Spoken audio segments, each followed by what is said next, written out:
بسم الله الرحمن الرحیم. نن زموږ د علم النحو 27 نمبر درس دی او فصل نمبر 4 به ان شاء الله نن شروع کیږي او دې کې به مونږ نن معرب او مبني وایو. دا معرب او مبني دا د کلمې قسمونه دي. کلمه به کله په معرب قسم کې وي، کله به په مبني قسم کې وي. نو اوس دغه زده کوو چې معرب څه ته وایي او مبني څه ته وایي. نو نن درس کې به ان شاء الله مونږ صرف معرب پیژنو چې معرب څه ته وایي. داسې کلمه چې په آخري حرف یې تبدیلی راځي، یعنی آخري حرف باندې حالت بدلیږي را بدلیږي. د آخري حرف شکل او صورت او شکل او حالت بدلیږي را بدلیږي. نو داسې کلمه دوه قسمه ده. یو ته معرب وایي، یو ته مبني وایي. د کلمې دوه قسمونه دي، یو ته معرب او یو ته مبني وایي. ټیک شو جی. نو داسې کلمه چې په آخري حرف تبدیلی راځي، یعنی آخري حرف دی کله به یو شکل او حالت کې وي، کله په بل شکل او حالت کې به وي. نو دغه دوه قسمونو ته معرب او مبني وایي. اوس د معرب تعریف یې زده کوو چې معرب څه ته وایي. معرب داسې کلمه ده چې په آخري حرف باندې اعراب بدلیږي را بدلیږي. په آخري حرف اعراب بدلیږي. معرب داسې کلمه ته وایي چې په آخري حرف اعراب بدلیږي. معرب داسې کلمې ته وایي چې په آخري حرف اعراب بدلیږي. د چا د وجې چې په آخري حرف اعراب بدلیږي، د چا د وجې چې په آخري حرف تبدیلی راځي، د آخري حرف باندې اعراب بدلیږي، هغه ته عامل وایي. چې د چا د وجې دا تبدیلی راځي هغه ته عامل وایي. د چا د وجې چې تبدیلی راځي هغه ته عامل وایي. او چې کم سیس په آخري حرف بدلیږي، هغه سیس ته اعراب وایي.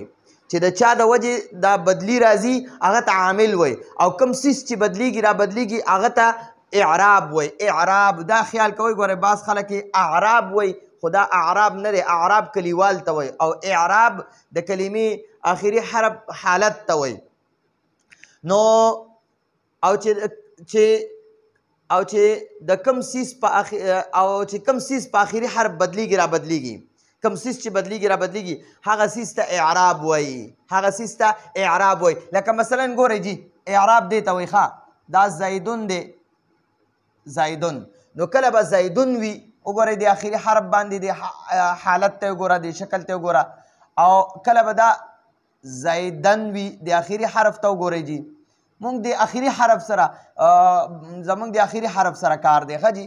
او کله به زیدین وي، زیدین.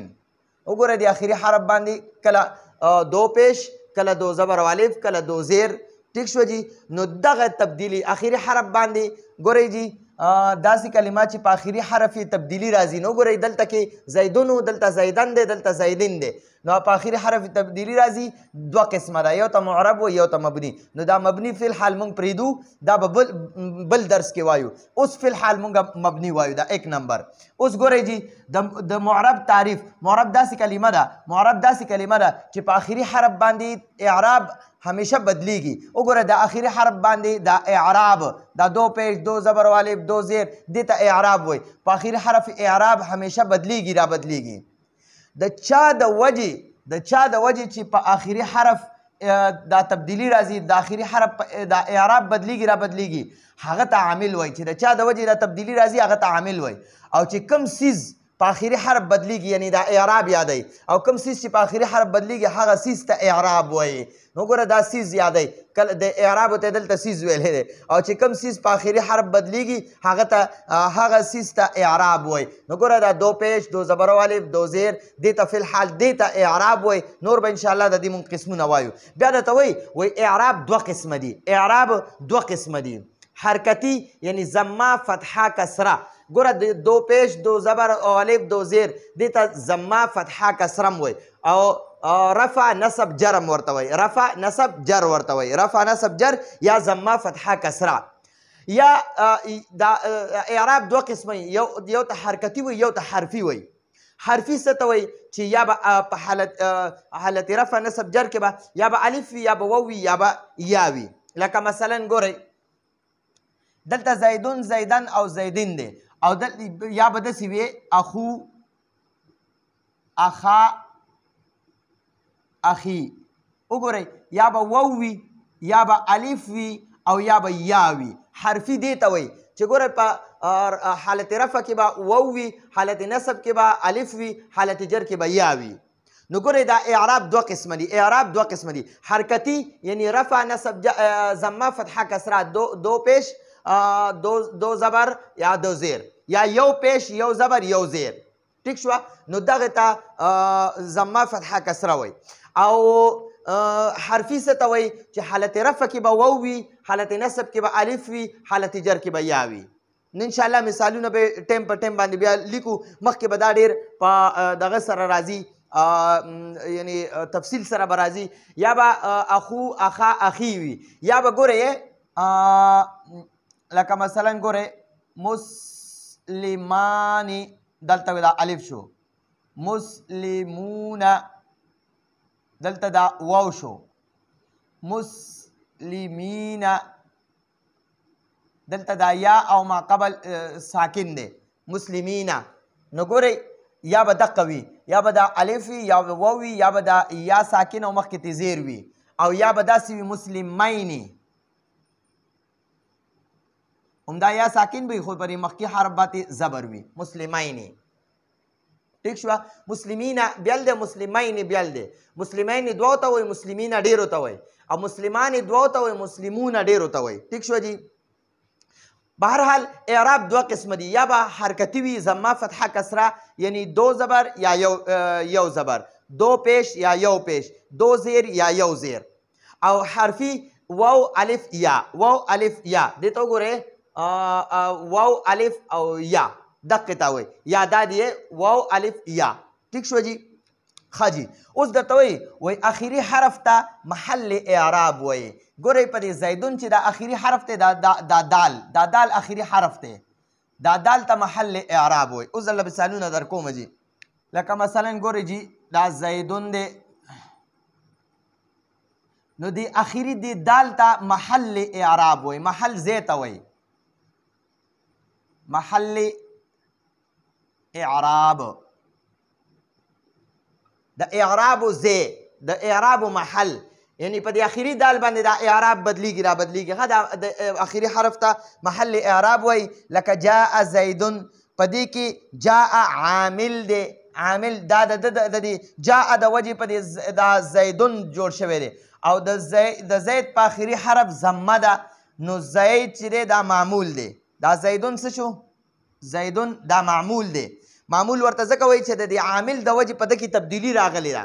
د دې عامل د وجې د دې جاء دا جاء عامل دی، دا جاء چې دی دا عامل دی، ځکه د ده د وجې دا زید چې دی دا مرفوع دی، په ده باندې حالت رفع کې دغه شوی دی، داسې شکل کې دی. نو دا زیدون چې دی دغه ته معمول وایي، معمول. ٹھیک شو جی؟ جاء عامل دی او زیدون معمول دی. په دې زیدون باندې دا دو پیش ته ضمه وایي، ضمه. ٹھیک شو جی؟ عامل دی او د زید په آخري حرف ضمه ده، نو زید معمول دی. ٹھیک شو؟ او رأیتو زیدن، رأیتو زیدن کی چې دی که نه دا رأیتو فعل او فاعل دی.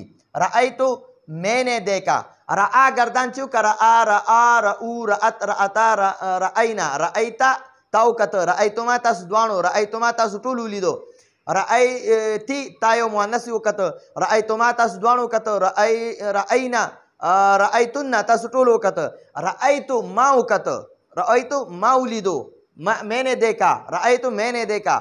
ٹھیک شو؟ نو دا رأی پکې فعل دی، دا تو پکې فاعل دی.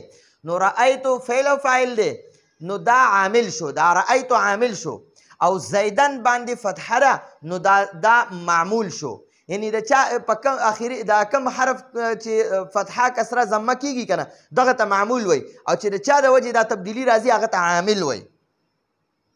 ښه جي. اوس وایي او مررتو بزیدن کې، مررتو بزیدن کې دا مررتو فعل او فاعل دي، همدغه شان مره مرا مرو، مرت مرتا مررنا، مررتا تا ولیدو نه ته تیر شوې، مررتما تاسو دوانو، مررتم تاسو ټول تیر شوئ، مررتی ته مؤنثه تیره شوې، یعنی گزرا اردو کې وایي گزري، او مررتما تاسو دوانو تیرې شوئ، او مررتن تاسو ټولې، مررتو زه تیر شوم، زه میں گزرا بزیدن، بزیدن کې با حرف جار دی، با حرف جار دی، با حرف جار عامل دی، دا عامل دی.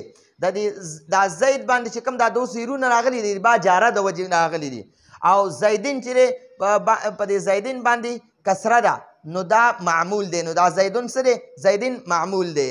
نو زید معرب دی، زید څه شی دی؟ معرب دی. د زید آخري حرف محل اعراب دی او ضمه فتحه کسره اعراب دی. دا زیدون دی، زیدون، زیدن او زیدن. نو ګورئ د آخري حرف ته محل اعراب وای، د آخري دال ته محل اعراب وای، او د دو پیش ته اعراب وای، او د پورا زید ته معرب وای. معرب چاته وای چې آخري حرف باندې تبدیلی راځي. او ګوره دې کې زیدون کې هم دقه شانتې، زیدن کې هم دقه شانتې دی. دا آخري دال چې دی دا محل اعراب دی، او دا دو زبر چې دی دا اعراب دی، او دا پورا زیدن چې دی دا معرب دی، معرب. او زیدین کې چې دی که نه زیدین کې هم دا آخري دال چې دی د آخري دال ته محل اعراب وای، محل اعراب یعنی د اعراب زید، د اعراب محل، او د دو زیر ته اعراب وای. ٹھیک شو جی. او پورا زید ته دته معرب وای. معرب چاته وای چې آخري حرف بدلیږي، په آخري حرف دا اعراب بدلیږي، را بدلیږي. نو دا موږ سره نننې ټول سبق یو ګورئ موږ سره بیا یو را سره عامل وي. عامل معنی دا عمل کرنے والا، عمل کون کے. او یو وی معمول چې په چا کې عمل شوی وي، یعنی چا کې چې تبدیلی راوستلی شوي هغې ته معمول وای. لکه مثلا یو عامل او قاتل دا دواړه یو شانتي دي. قاتل معنی را قتل کرنے والا، مقتول چې کوم قتل شوی وي هغه ته مقتول وای. دغه شان عامل عمل کرنے والا، معمول چې په چا کې عمل شوی وي یا چا کې تبدیلی راغلی وي هغه ته معمول وای. نو ګورئ دا په دې مثالونو کې دا جاء عامل دی او د دې جاء په دې زیدون کې تبدیلی راوستې دو پیشې ورله ورکړي، نو دا جاء عمل کرنے والا دی او زیدون چې دی دا معمول دی. دغه شان رأیتو دا فعل فاعل دا عامل دی او زیدن ته وګوره دلته دو زبر پې راغلی دي، نو دا د رأیتو د وجې نه زیدن مفعول دی، نو دا حالت نصب کې دی. او مررتو بزیدن دا با جاره چې دی دا عامل دی ځکه دا د اسم نه مخکې لګي، حروف جاره د اسم نه مخکې لګي او اسم له زیر ورکوي، د فعل او د حرف نه مخکې جاره نه لګي. نو دا با عامل شو ځکه د په دې زیدین له زیر ورکو، نو دا زیدین د معمول شو. با جاره چې دی دا عامل دی او زیدین معمول دی. نو دا زمونږ نننی ټول سبق دی. ګورئ چې په کوم داسې کلمات چې آخري حرف کې تبدیلی راځي دغه ټولې کلمې ته معرب وای، د ټول لفظ ته معرب وای، او آخري حرف ته محل اعراب وای. او هغه کومه اعراب چې دي دو پیش، دو زبر یا دو زیر یا الف واو یا، نو دغه ته بیا اعراب وای. نو دا زمونږ نننی درس او انشاءالله راتلونکي درس کې به د مبني باره کې خبره کوو. راتلونکي درس پر اجازت غواړو. هذا هو المرام والله اعلم بحقيقة الكلام.